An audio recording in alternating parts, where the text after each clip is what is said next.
What happens when a 60-year-old woman falls in love with her young and out-of-her-league colleague?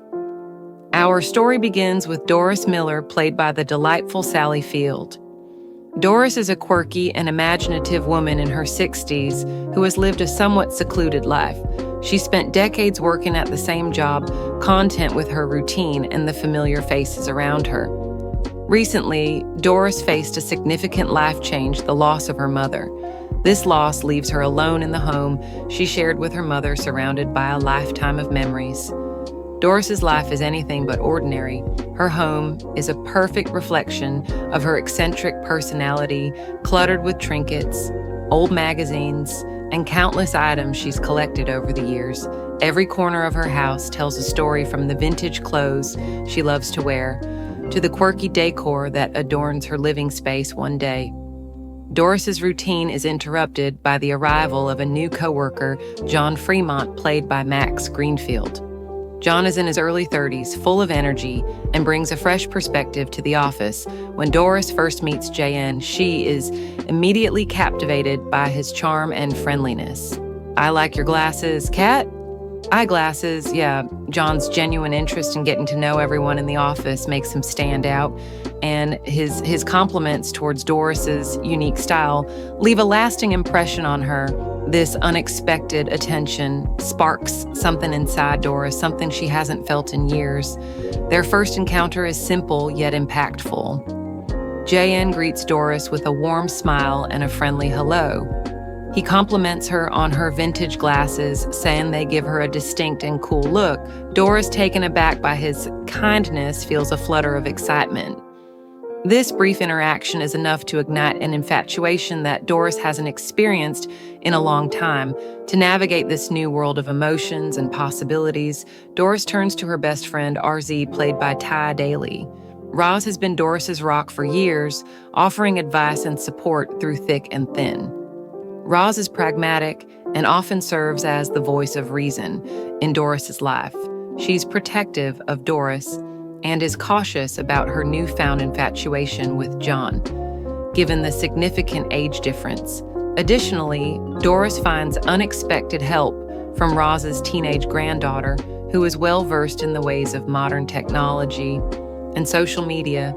The young girl helps Doris create a Facebook account and shows her how to use it to learn more about John's interests and activities. This new access to John's world allows Doris to feel closer to him, even if it's just through a screen. What else going on? Well, we can't see the rest of it, because we have to be friends with him.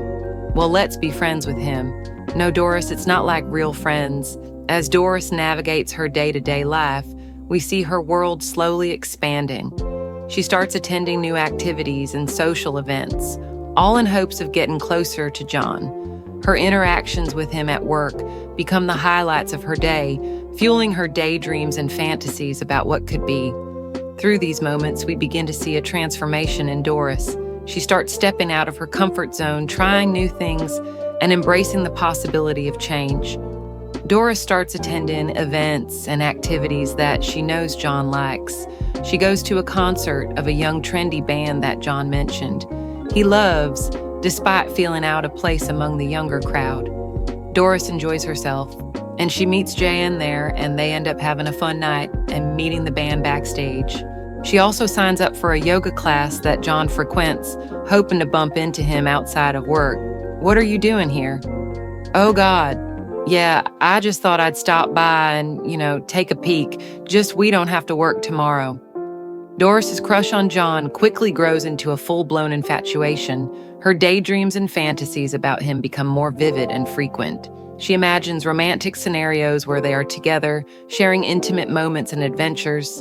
In one fantasy, she pictures herself and John dancing together at a glamorous party, while in another, they are walking hand in hand on a picturesque beach. These daydreams bring a sparkle to Doris's eyes and a smile to her face, but they also make her more determined to get closer to JNRZ. Ever the protective friend starts to notice the changes in Doris's behavior. She sees how Doris lights up whenever John is around and how she goes out of her way to catch his attention. Roz is concerned about the significant age gap between Doris and John and the potential for heartbreak. She gently tries to talk to Doris about it. Expressing her worries, Doris brushes off Roz's concerns, insisting that her feelings for John are harmless and that she's just enjoying the attention. However, deep down, Doris knows that her emotions are much more serious than she's letting on.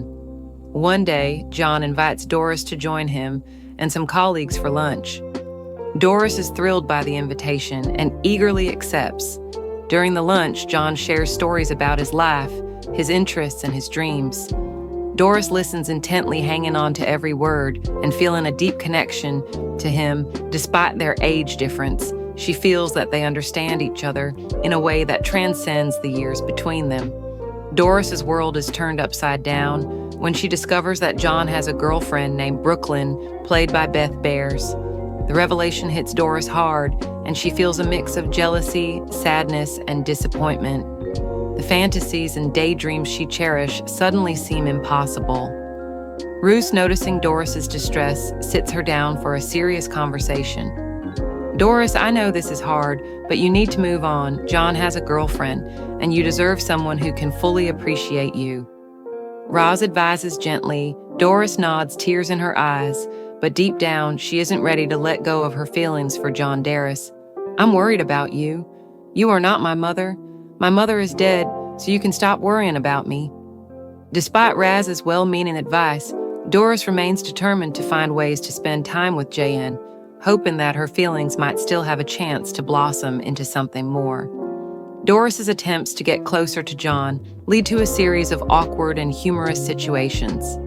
The climax of Doris's awkward attempts to win John's attention occurs at a party hosted by John and Brooklyn. Doris receives an invitation, and despite her initial hesitation, she decides to attend, hoping for a chance to connect with John outside of work. Roz tries to dissuade her, fearing that the party will only bring more heartache, but Doris is resolute at the party. Doris feels out of place among the younger crowd. She tries to blend in, but her eccentric fashion and awkward social skills make her stand out as the evening progresses. Doris's feelings become increasingly conflicted. She watches John and Brooklyn interact, seeing firsthand the love and connection they share. It's painful for Doris, but she tries to put on a brave face. Though Brooklyn is friendly and charming and John genuinely likes her, Doris is devastated by their relationship. One night, in a drunken fit of anguish, Doris drinks wine alone and succumbs to her feelings of jealousy and despair. Using a fake profile on social media, she posted a comment on John's wall, posing as a scorned young woman who claims to have had a torrid love affair with him. This impulsive act is driven by her deep frustration and unfulfilled desires. The next morning, Doris's brother Todd arrives with her therapist, planning to help declutter her cluttered house. As they begin the process, Todd's wife tries to throw out a pencil Doris had stolen from JN. Enraged, Doris angrily throws them out of her house, unable to cope with losing even the smallest connection to John. "This is something I need something to me."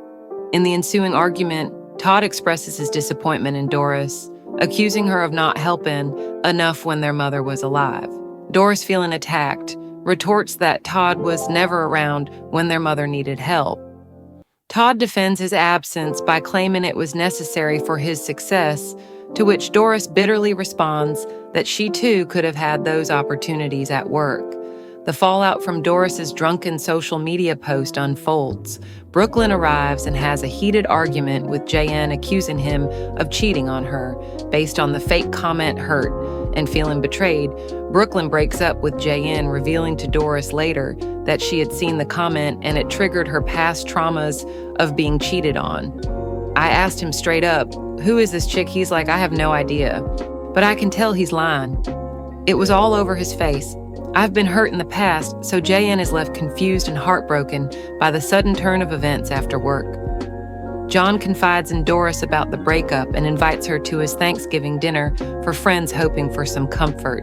And normally, when JN asks Doris if she would ever consider dating a younger man, Doris misinterprets his intentions and believes he is interested in her, romantically determined to win John's heart. Doris dresses up and attends the Thanksgiving party at John's place. There she meets Jay's uncle, who shows a clear interest in her. However, Doris's focus remains solely on Jan. "You pretty, Lenny. I'm really excited to chat with you tonight." Thanked during the party, Doris seizes an opportunity to talk to John privately in his bedroom. Nervous but determined, Doris tries to come on to Jan, revealing her deep feelings. For him, she admits that she was the one who posted the comment that drove him and Brooklyn apart. John, shocked and upset, rebuffs her advances. He feels betrayed by Doris, whom he considered a friend. A flustered Doris asked John what he meant by asking her about younger men. John clarifies that he was trying to set her up with his uncle, who is a decade younger than Doris, hence a younger man realizing her mistake. A hurt and embarrassed Doris leaves the party. "You didn't feel anything at all." "I wasn't talking about me, Doris. I was talking about my Uncle Frank." Back at home, Doris invites RZ over for comfort. They talk about the events and Doris's feelings, and Ross helps her see the reality of the situation. Doris realizes that she has been chasing an impossible dream and that it's time to move on. Determined to take control of her life, Doris invites her therapist over again to help declutter her house. This time, she succeeds in cleaning up and letting go of her hoarded items, symbolizing her decision to move forward. Doris decides to quit her job and says a heartfelt goodbye to John. They part on good terms, with John having reconciled with Brooklyn on her last day. As Doris steps into the elevator to leave, she fantasizes about John running after her and confessing his feelings. However, this remains just a fantasy. In reality, Doris enters the elevator alone as the doors close. John hesitates and calls out her name, running towards the elevator. The doors close before he reaches her, leaving the ending open to interpretation. Now that you know what happens when a 60-year-old woman falls for a guy half her age, you won't want to miss what happens when two best friends fall in love with each other's sons. Go check out our last video and turn on the notification bell to never miss an episode.